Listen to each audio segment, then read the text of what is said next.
Larry Migliete arraigned on a murder charge. What happened inside the courtroom? It's Domestic Violence Awareness Month. We hear from the San Diego County District Attorney about new resources. Remains found in a swamp in a wilderness park in Florida are confirmed as those of Brian Laundrie, the missing fiance of Gabby Petito. How the community is stepping up to donate blood in Karina's honor. And is a daily dose of aspirin still recommended when it comes to fighting heart disease? We verify. Filipino Americans are networking and spreading the word on COVID-19 resources. News 8 at 6 starts right now.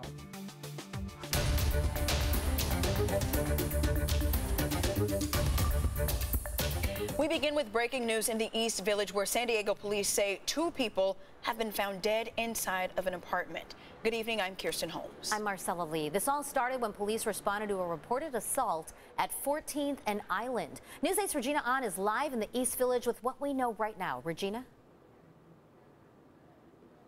Yeah, good evening. I am here at the 1400 block of East Village. Behind me, still a very active scene as San Diego police are trying to figure out what exactly happened here at the Spire San Diego, a high-rise apartment where 2 people were found dead inside an apartment room.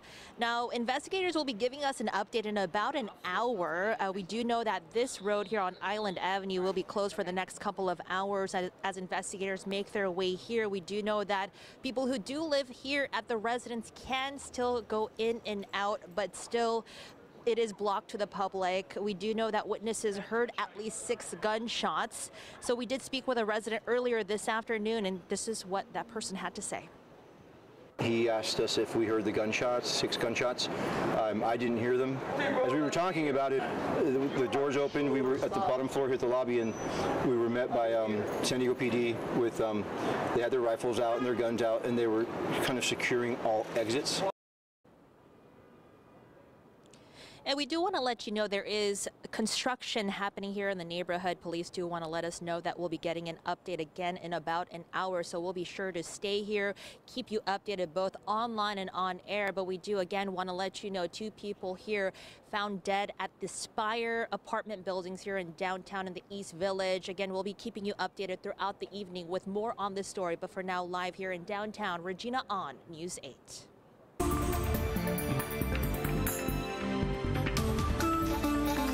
Now that Larry, her husband, is actually in custody, it's hit hard. Larry Migliete appeared before a judge just days after his arrest for murder. Migliete was taken into custody at his South Bay home on Tuesday, more than 9 months after his wife Maya went missing. Though her body has not been found, he was arraigned on a murder charge today. News 8's Shannon Handy has details on what happened during today's court hearing. Shannon? Marcella and Kirsten, it was an emotional day inside the courtroom for Maya's family and supporters who attended the hearing. Now, the hearing lasted only about 5 minutes, during which time Larry Migliete denied killing his wife. Our first matter is the people of the state of California versus Larry Ibarreta. Larry Migliete appeared stoic during his arraignment hearing Thursday as he was officially charged with 1 count each of illegal possession of an assault weapon and murder. I would like to enter a plea of not guilty. Larry spoke only to his attorney or when asked a question by the judge, confirming he waived his rights to a speedy trial. Do you give up that right so that we can set dates outside of those time limitations as requested by your attorney? Yes, Your Honor. At one point, his attorney requested the judge speak louder, saying Larry has a hearing problem. My client is having a little bit of hardship in hearing. He's hearing impaired in one of his ears. Just a little louder. Oh, he said just a little louder, Your Honor. All right, thank you. I'll comply with that request. A protection order against Larry was also granted by the judge, though she did not name the parties involved. Members of Maya's family attended the hearing. Some cried as they sat in the front row. Also there, a group of volunteers who have spent the past 9.5 months looking for Maya. Her body still hasn't been found. It's heartbreaking. Like, they shouldn't have to hear this. Maya deserves to be here with them. And it's unfortunate the holidays are coming up and they're realizing that she won't be here with them. and that's definitely heartbreaking. Maya was last seen January 7th at her Chula Vista area home. Investigators believe Larry disposed of her body on January 8th when they say he disappeared for 11 hours with their 4-year-old son, though they've been unable to pinpoint a specific area, saying he left his phone at home. According to the district attorney's office, the evidence collected so far is all circumstantial, but enough to prove Larry killed Maya. They shared some of that information following his arrest Tuesday, including the fact Maya contacted a divorce attorney the day she went missing, and Larry didn't show up for work. We're hoping now that Larry is in custody, the community does feel more comfortable to speak out about anything you may have seen, anything that you heard. Larry is being held without bail, though his attorney did request a bail review hearing, which is set for November. Meanwhile, a vigil for Maya is planned tomorrow night at 6 o'clock at San Miguel Park. Volunteers plan to search for Maya on Saturday. All right, Shannon, thanks. Today's arraignment comes during Domestic Violence Awareness Month. Coming up new in our next half hour, how the district attorney's office is helping make it a little easier for families to break the abusive cycle.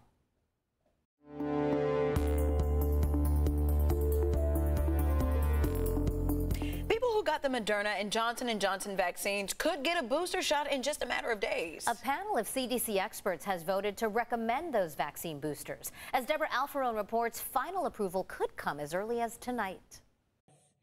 So vote number 1 passes with 15 yeses and 0 noes. A CDC panel of experts has voted to recommend booster doses for Moderna and Johnson & Johnson COVID-19 vaccines. CDC Director Dr. Rochelle Walensky will have the final word. CDC's recommendations will not just address who should receive a booster dose, but also include what vaccine they should receive, how, and when. Wednesday, the FDA authorized extra doses of the Moderna booster for seniors and high-risk individuals 6 months after the second shot.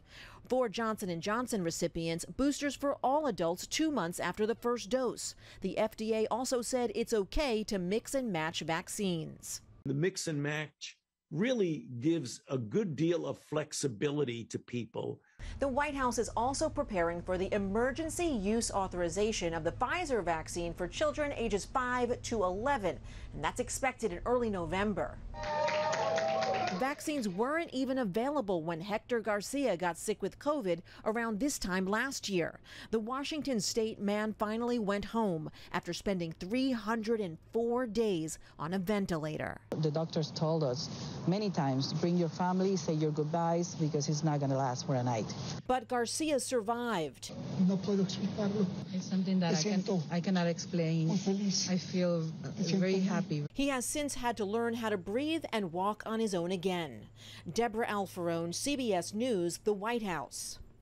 Shots for kids will not be offered at mass vaccination sites. Instead, the White House COVID-19 response team has already enrolled more than 25,000 pediatricians, family doctors, and other kid-friendly locations to administer those vaccines.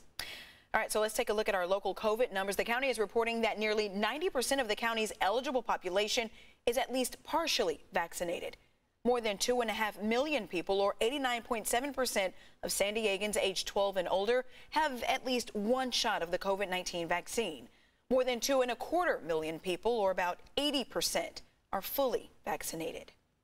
A group of neighbors in Sunset Cliffs banded together this morning to try and save these 4 palm trees that were set to be cut down. The city of San Diego planned to cut down the trees because they are in San Diego International Airport's flight path. After a heated exchange, though, between the protesters and San Diego police, the city decided to postpone the removal.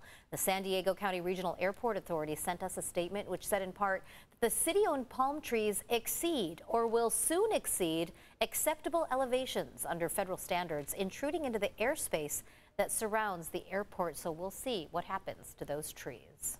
And Governor Gavin Newsom unveiled a proposal that would ban new oil and gas drilling in California communities. It would ban drilling within about a half-a mile from schools, homes, and hospitals. The goal is to protect public health, as studies show that living near a drilling site can elevate certain health issues, including birth defects and cancer. The proposal wouldn't ban wells already operating in those zones, but would add new pollution restrictions.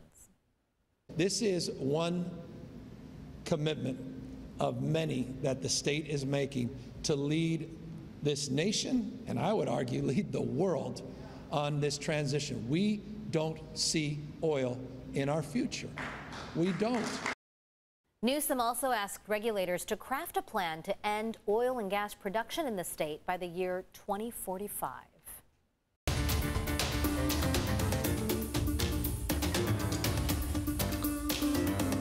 One of your stories that we aired last week really got to our viewers. And because of you, there's a new happy outcome to report. Here's Abby Alford with our feel-good follow-up. Ever since many of you saw Karina's story, you've gone out to donate blood. Even the U.S. Marshal's Office set up their own mobile blood drive today in her honor. I get to go to my new room and I get to take a nap in it. Underneath those cool shades is 5-year-old Karina Willis. Since our News 8 Your Stories report last week, there's been an outpouring of support from you, our viewers. That includes longtime blood donor, the U.S. Marshal for the Southern California District, Stephen Stafford. I saw this little girl, this little bubbly girl that when she's not sick, you know, she's having a good time. Just felt really bad that she had to hold off from getting transfusions that would allow her to feel good. Karina fought leukemia and relies on A-positive blood transfusions to stay in remission. But a nationwide blood shortage has delayed her treatments and for other patients as well. Basically had to wait 24 hours to get her blood. Because of the pandemic, there's not been as many mobile blood drives, leading to the lowest blood supply in decades. But now we're in a situation where a good number of our mobile drives are canceling. Schools, churches, civic organizations are canceling. Oh, you need to wrap your ears. But Karina is changing that and inspiring many donors to roll up their sleeves. On Thursday, the U.S. Marshal's Office hosted a mobile blood drive for federal employees with the San Diego Blood Bank, booking double the appointments they would pre-pandemic drives. A 5-year-old girl is behind this drive, and it just kind of warmed my heart. After watching the story and anchoring News 8 at noon, Netta Aramport rolled up her sleeve, and Sabre Springs resident Barry Milevsky encouraged blood donors in Karina's honor. I don't mean to keep on crying, but it's so cool how cool people can be. It really is. It's really, really special. Last week, there was less than a 2-day blood supply for all blood types. Since Karina's story, there's been a spike. As of today, we're pretty much at a 3-day supply of most types. Karina's dad, former local sports anchor Rick Willis, could not make it to the blood drive. He's with Karina in the hospital as she fights a virus and still needs blood transfusions. But we FaceTime with Rick and the Marshal. Just the fact of knowing that a blood transfusion will help her feel better, that's all that matters. It really is. I just want to say thank you again for doing what you guys are doing. Karina's doing her part. Now she's inspiring us to do ours.